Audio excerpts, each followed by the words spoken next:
நல்லா கவனிங்க. முதல்ல கூப்பிட்டாள், பதில் வரல. உடனே இந்த அம்மா என்ன பண்ணாங்க? பின்தொடர்ந்து கூப்பிட்டாள். அப்படின்னா என்ன அர்த்தம்? ஜெபத்திற்கு பதில் வரவில்லையானால் ஜெபத்தை நிறுத்தாதீங்க.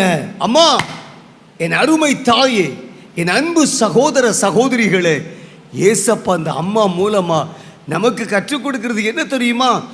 ஜெபத்திற்கு பதில் வரலன்னா தொடர்ந்து கூப்பிடு, தொடர்ந்து கூப்பிடு. எவ்வளவு நேரம் கூப்பிடணும்? எத்தனை முறை கூப்பிடணும்? எவ்வளவு நாள் கூப்பிடணும்? எத்தனை வருஷம் கூப்பிடணும் அப்படின்னு கேட்டா இந்த இடத்துல நம்ம என்ன கற்றுக்கொள்றோம் தெரியுமா? பதில் வருகிற வரைக்கும் கூப்பிட்டு கொண்டே இருக்க வேண்டும்.